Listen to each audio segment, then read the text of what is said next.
인공지능 바이블 동영상 강의를 시작하도록 하겠습니다.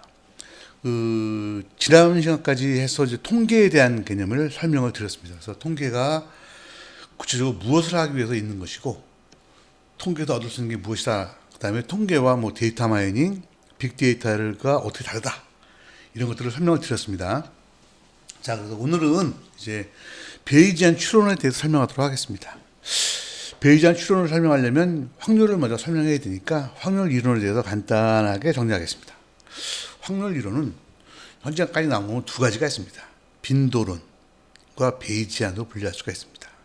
빈도론은 뭐냐면 이런 거죠. 그 빈도를 다루는 거죠. 그래서 결국 그거는 장기적으로 보면 비율이 어떻게 된다. 이런 거를 이제 맞추고 예측하는 걸 말하는 거죠. 그래서 이거 갖다가 이제 추정하고 검증하는 거죠. 그러니까 이 빈도론의 가장 근본적인 철학은 뭐냐면, 어떤 확률 같은 것들은 근본적으로 고정되어 있다는 거예요.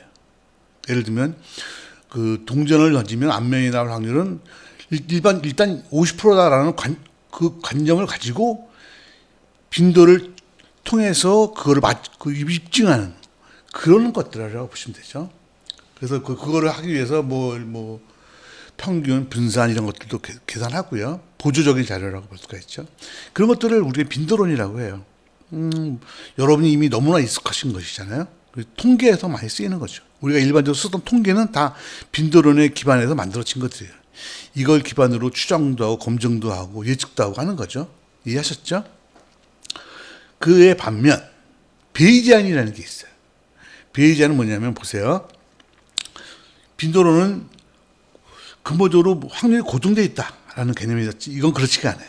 먼저 사전에 대충 몇 프로 될 것 같다라는 사전 확률을 갖고서는 그 다음에 반복을 통해서 이걸 계속 업데이트하는 거죠. 결국 보세요.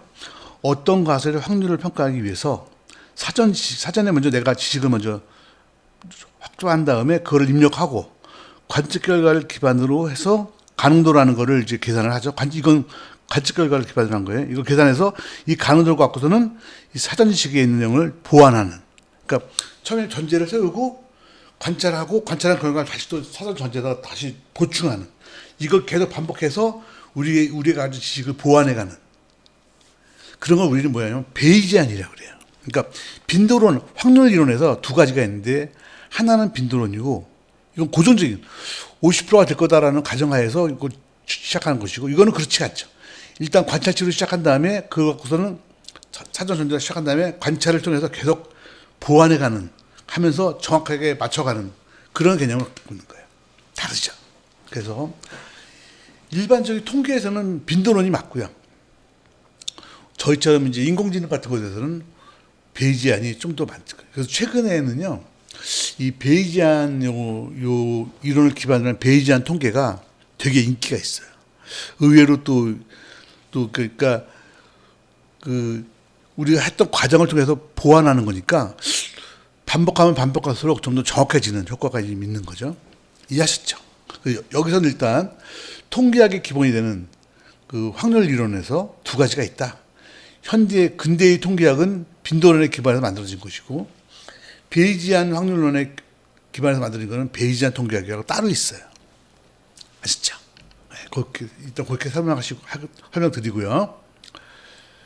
그래서 이 베이지안 확률은요, 이 머신러닝에서 아주 중요하게, 가만히 보면 머신러닝은 보세요. 머신러닝은 데이터가 주어졌을 때 그걸 기반으로 해서 특정이나 또는 가설의 확률을 높일 수 있는 최적의 모델을 갖다가 반복해서 계속 찾는 거잖아요.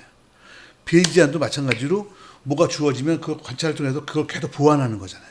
그러니까 이 머신러닝에서 데이터를 기반으로 계속 피드백을 하면서 보완해가는 것과 베이지안에서 하는 게 맥락이 같은 거죠. 그래서 이 베이지안 모델, 베이지안 확률을 기반으로 한 베이지안 통계가요, 머신러닝에서는 상당히 중요하게 쓰인다. 이렇게 보시면 되죠. 그래서 여기 보시게 되면, 그래서 이런 베이지안 확률, 이런 베이지안 모델을 갖다가 이용해서 이것이 인공지능 분야에 어디에 쓰이냐면요, 베이지안 추론. 좀 이따 할 거예요. 그 다음에 MAP 또는 EM, Expectation Maximization, EM이죠. 판별 분석. 이런 곳에서 이걸 쓰이는 거예요. 실제로 해보면요. 딥러닝, 그러니까 우리가 얘기하는 그 딥러닝에 쓰이는 각종 기법들을 적용해서 한 것, 그 다음에 회귀 분석을 이용해서 한 것, 베이지안을 통해서 한 것들을 이렇게 똑같은 거 갖고 써보면요. 베이지안 모델들이 의외로 또 정확하게 잘 맞추는 거를 확인할 수 있어서 되게 중요하다. 이렇게 보시면 될 것 같아요. 어떤 여기까지는요, 뭐를 하셔야 되냐 하면, 이 확률론에서는, 그 기존 빈도를 기반으로 한 확률이 있고, 베이지안이 있다. 두 개가 어떻게 다르다라는 걸 이해하시면 되고요. 베이지안 확률이 왜 최근에 인공지능에서 왜 다루느냐 하면요. 여기 써 있는 것처럼 딥러닝과 머신러닝과 베이지안 모델이 절차가 비슷해요. 계속 반복을 통해서 보완하는. 그래서 이 머신러닝에서 베이지안 모델을 많이 써요. 그럼 어디서 쓰느냐? 이런 곳에서 쓴다. 이해하셨죠? 여기까지 이해하시도록 하겠습니다. 이렇게 이해하시면 될 것 같고요. 그래서 이제 뭐 가장 기본적인 이제 베이지안 확률에 대해서 설명을 간단하게 드릴게요. 뭐 공식은 이렇게 되고요. 그래서 요건 이제 사전에 내가 알고 있는 것, 요거는 그릇 같은 것, 그 사후 확률. 이름을 이렇게 붙여놨죠. 요거는 여러분이 많이 보셨을 거예요. 고등학교 과정도 있기 때문에. 그래서 이렇게 보시면 될 것 같고요. 요거 갖고서 계산을 간단하게 하는 것들이 있죠. 그래서 요거는 그냥 베이지안 확률은 크게 중요하지 않으니까 좀만 기다려보세요. 더 중요한 게 있어요. 우리는 지금 목표가 이게 아니기 때문에. 그래서 베이지안 확률은 어떤 이렇게 구한다. 그래서 확률을 계산하는 예제. 요 예제는 우리 고등학교 때부터 나오는 예제죠. 그래서 이렇게 계산하면 이렇게 나온다. 이게 베이지안 확률을 계산하는 예죠. 저희는 이제 베이지안 확률은 저희 관심사가 아니고 베이지안 추론이 관심사니까 그거를 추론하는 게 관심사니까요. 그거에 대해서 요거 확률 여기까지만 하고요. 요건 여러분이 보시면 알고요. 여기 보면 설명을 다 해놨으니까. 그죠? 이거는 이게 이렇게 되는 거는 여기 설명을 해놨으니까 보시면 됩니다. 그 다음에 이제 드디어 오늘의 포커스인 베이지안 추론입니다. 베이지안 추론이 뭐냐면요. 자, 통계적 추론의 하나다. 그런 추론 대상의 사전 확률, 추가적인 정보를 통해서 해당 대상의 사후 확률을 추론하는 방법이다. 그러니까 사전 확률과 관찰을 통해서 사후 확률을 추론하는 거다. 이거는 베이지안 확률을 기반으로 하는 것이다. 그래서 이걸 베이지안 추론이라고 해요. 이걸 이렇게 보면 되게 어려우니까요. 예를 들어서 간단하게 설명을 드릴게요. 볼게요. 자, 이제 상황이 의사가 어디가 아프신가요? 그러니까 환자가 계속 기침이 나온다는 거예요. 자, 보세요. 기침이 나온다. 그럼 이제 기침이 나온다 그랬죠? 그럼 기침이 나오는 거에 대해서 나올 수 있는 병들은 많이 있죠. 감기도 있고, 폐렴도 있고, 결핵도 있고 쭉 있어요. 그러니까 기침이 나왔을 때 감기일 확률, 기침이 나왔을 때 폐렴일 확률을 쭉 해서 이 중에서 가장 큰 확률을 갖고서는 우리가 이제 당신은 감기입니다라고 얘기를 하죠. 의사들이. 그죠? 보세요. 그래서 여기서 보면 잘 보세요. 이 증상, 이 기침이라는 걸 갖고 우리는 병명을 맞춰야 되는데 그래서 이거 병명 맞춰야 되는데 뭐 최고가 아니고 그냥 비교 상대적인 거니까 그래서 이 최고를 갖고서 병명을 맞추는 거죠. 백세인 경우. 이럴 때 그러면 최고의 확률을 가지는 병명이 뭐냐? 그걸 우리가 이제 알아내야 되는 거죠. 그걸 우리는 어떻게 알아내느냐? 이거 갖고서 이제 거꾸로 알아낼 수 있는 거예요. 자, 볼게요. 어떻게 알아내는지 한번 확인해 볼게요. 지금 어쨌든 중요한 건 뭐냐면 그 순위가 중요하다. 그죠? 그런 건 이해하셨죠? 이 중에서 가장 높은 것을 설정할 거니까. 그래서 이제 한번 계산을 해보자. 뭐. 기침이 나왔을 때 병명이 뭐냐? 이걸 계산해 보면 베이지안 그 확률에 의해서 이렇게 계산이 되죠. 이걸 좌우로 바꿔 똑같으니까 이걸 바꾸면 요 기침과 이걸 다 바꾼 거죠. 바꿔서 그죠? 이렇게 되는 거죠. 바꾸면 요게 요 밑으로 가야 되니까 이렇게 되는 거죠. 그죠? 그러면 양쪽에 이제 요게 같이 요거가 똑같잖아요. 이거나죠 뭐. 그러니까 요거를 합치면 되는 거죠. 그럼 요거 둘을 곱한 것. 그죠? 이렇게 곱하는 거니까 요거와 요거를 곱하는 것. 요게 뭐냐면 요거죠. 그다음에 요거를 곱한 것, 요거죠. 그죠? 요렇게 곱한 거죠. 아시죠? 요거들은 같은 거죠. 왜? 요것과 요것이 같으니까. 그쵸? 그래서 요걸 해놓고서는 그다음에 요걸 갖다가 넘겨주면 어떻게 돼요? 요거는 이렇게 되는 거죠. 요게 이제 베이지안 공식을 우리가 유도한 거죠, 사실은. 이렇게 됐을 때요. 베이지안 추론을 한다고 쳤을 때, 우리 추론한다고 쳤을 때 우리는 뭐 크기가 중요한 게 아니고 그 순서만, 상당히 순위만 고려하면 되니까 이거는 굳이 고려할 필요가 없죠. 그러니까 이제 여기서 이거는 이거다. 대략. 여기서 보면 대략, 요거에서 요거는 필요 없고, 우리는 순위만 고려하니까 요거만 해서 이렇게 된다. 요거 갖다 우리는 이제 간단하게 보면 베이지 정리다라고 하는 거죠. 이거 공식이고 이거 정리라고 하는 거죠. 이거 대략, 우리는 어차피 대략 가면 안 되니까. 그러므로 요거를 이용하게 되면, 자, 요걸 이용하게 되면, 자, 보세요. 요거 봤죠? 그럼 어떻게 되냐면 볼게요. 다음 장 보세요.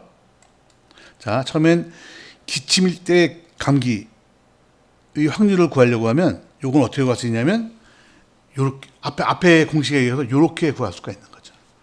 요것도 요렇게 구할 수 있고 요것도 이렇게 구할 수가 있죠. 그죠? 그러면서 우리는 어떻게 하냐면 자, 감기일 확률. 그죠? 그다음에 감기 걸렸을 때 기침 나올 확률. 이런 것들은 우리가 알 수 있죠. 그리고 이걸 조사를 해가지고, 그럼 요 기침이 났을 때 감기일 확률을 계산할 수 있고, 기침 났을 때 폐렴일 확률을 계산할 수 있죠. 쭉 계산을 해봤어요. 요거를 쭉 계산을 해봐가지고, 가장 값이 큰 거. 요게 가장 값이 크다고 하면 우리는 감기라고 진단을 하게 되는 거죠. 그리고 요런 과정을 갖다가 우리가 뭐라고 하냐면, 베이지안 추론이라고 해요. 그러니까 우리가 일반적으로 볼 때, 기침이 나오는 증상에 의해서 병명이 뭐냐를 알고 싶은 거죠. 근데 이걸 이렇게 하면 알기 어려우니까 이거를 이렇게 풀어서 계산을 해가지고 여기서 요걸 이용해서 추론을 할 수 있는 거죠. 예를 들면 이런 거죠. 뭐 기침이 나왔을 때 감기일 확률은 우리가 알기 어렵지만 감기일 확률은 보통 우리가 진단서 같은 데도 구할 수 있고 감기 걸렸을 때 기침 나오는 것도 우리가 보통 눈으로 확인할 수 있잖아요. 그러니까 시향착오로 눈으로 확인을 해가지고 확인할 수 있는 값을 통해서 우리가 이 값을 추론할 수 있는 거죠. 베이지안 추론하는 거죠. 이 값을 이거를 통해서 추론하는 거죠. 이렇게. 그래서 추론한 값이 여기 보면 0.2, 0.8 쭉 나오게 되는 거죠. 그래서 이걸 갖고서는 우리가 이제 그러면 당신은 감기입니다라고 베이지안 추론을 할 수 있는 거죠. 이걸 우리가 뭐냐면 베이지안 추론이라고 해요. 늘 쓰는 건 아니고요. 이런 것이 적합한 때가 있어요. 그러니까 여러분이 이 개념을 알아야 돼요. 요 상황에서 요거를 알기는 어려운데, 요거를 베이지안 공식에서 이렇게 바꿔놓으면, 요거는, 예로 보면 요거는 진단서에서 알 수 있잖아요. 그죠? 감기인지 아닌지. 감기가 기침이 나오는 게 없는, 요거는 알 수 있잖아요. 다만 기침이 났을 때 감기는, 그건 추론하기가 당장 막연하잖아요. 그러니까 요럴 때, 요걸 이렇게 바꿔가지고, 이렇게 해서 계산을 해서 병명을 추론하는 걸 갖다가 우리가 뭐라 하냐면, 베이지안 추론이다. 이렇게 추론하기 어려울 때 이걸 이렇게 바꿔서 베이지안 공식에서 바꿔가지고 요걸 이렇게 추론하는 것, 요걸 베이지안 추론이라고 한다. 이렇게 하면 요게 관련된 것들은 우리가 그 진단서나 이런 걸 통해서 우리가 시행착오를 통해서 진단서를 통해서 또는 다른 시행착오를 통해서 확인할 수 있는 것들이니까 그래서 할 수 있다라는 거죠. 이해하셨죠? 그래서 요걸 베이지안 추론이라고 해요. 그러니까 베이지안 추론은 뭐냐면 베이지안 공식을 이용해서 우리가 알고자 하는 어떤 그 정보를 끄집어내는, 추론하는 거예요. 지금 그래서 베이지안 추론의 의미를 아시면 돼요. 이해하셨죠? 그래서 여기서 보시면 베이지안 추론은 결국 뭐예요? 우리가 알고자 하는 게 있고 이거를 이렇게 바꿔서 이거 갖고 이거를 기반으로 추론하는 것을 베이지안 추론이라고 하는데 결국 베이지안 추론은 뭐냐면 포스터리어 이거 확률. 이것이 최대인 이거랑 똑같은 거죠. 이것이 최대인 것을 찾는 과정이다. 그래서 그 베이지안 추론을 맵이라고 한다. 그럼 맵은 뭐냐면 맥시마이제이션 포스터리어 사후, 그죠? 이거를 가장 최대인 걸 찾는 것이다. 그래서 베이지안 추론을 뭐라고 한다? 맵이라고 한다. 우리로 보면 뭐 어떻게 돼요? 앞에서처럼 기침이 나왔을 때 감기일 확률, 확률을 쭉 해서 그 중에서 최적의 확률을 찾는 거잖아요. 우리 때는 감기열하고 앞에 페이지는 감기였잖아요. 그러니까 감기를 찾는 거를 말해요. 그걸 뭐라 하냐면 맥시마이제이션 포스터리어. 다시 가보겠습니다. 여기서 보면 이것이 포스터리어이고 이거를 통해서 이거를 하기 위해서 이거를 계산한 거죠. 그래서 이것 값이 가장 큰 이것이 감기다라는 것을 우리가 추론한다는 거죠. 이해하셨나요? 지금 요 뒤에 페이지에 있는 건 이것은 이것이고 이것은 이것이다라는 것을 설명하고 있는 거예요. 이건 그래서 맥시마이제이션 오브 포스터리어 맵이라는 개념인 거죠. 그래서 이거는 맥시마이제이션 오브 포스터리어죠. 그래서 맵. 그 베이지안 추론을 뭐라고 그런다? 맵이라고 한다. 이게 중요해요. 내가 이제 시험을 이렇게 내요. 베이지안 추론을 왜 맵이라고 하느냐? 이유를 설명하시오. 예단 학생들한테 이렇게 얘기를 중간고사에 문제를 내거든요. 여러분은 답을 할 수 있겠죠? 베이지안 추론을 왜 맵이라고 하냐 이거죠. 여러분이 요 제시점을 다 들었으면 요 답을 하실 수 있으면 돼요. 그러면 여러분이 베이지안 추론에 대해서 개념을 잡으신 거다라고 볼 수 있어요. 이해하셨죠? 오늘은 여기까지 하고요. 내일은 요 MAD하고 맵하고 그 연관된 것들에 대해서 좀 더 보충해서 요 다음 강의를 하도록 하겠습니다. 예, 수고하셨습니다.